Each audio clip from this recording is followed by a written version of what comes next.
पनिया त पियलु हो मैया पाथे चढ़ी बैठकी कहना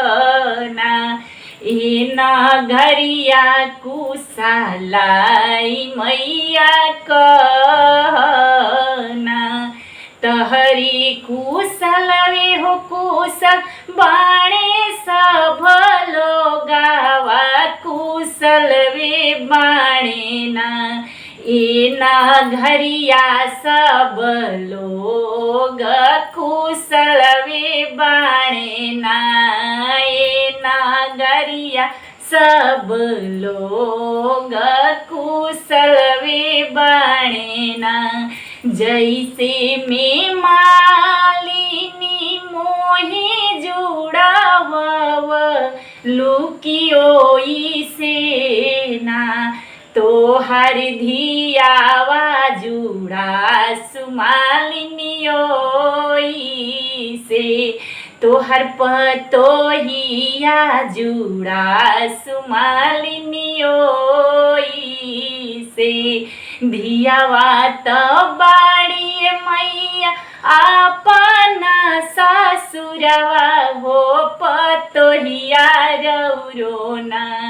ए अपना नई हरवा हो पतोहिया रौरोना धियावा जुड़ा सुमालिन अपना ससुरवा हो पतोहिया तहरोना ए अपना नई हरवा हो पतोहिया तहरोना ए अपना नई हरवा हो पतोहिया तहरोना जवनिया शीस मैया मालिनी के दिहालू के उहे असिसवाना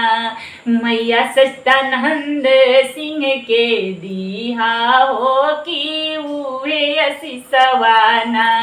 मैया शैलेंद्र सिंह के दिहा मैया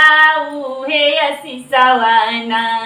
मैया सत्येंद्र सिंह के दिहा हो कि तवने असिसवाना मैया नगरिया लोग के दिहा हो कि तवने असिसवाना जय जय गुहरवा हो मैया जय जय पिछुआरा वाकी जय जय बोलिहाना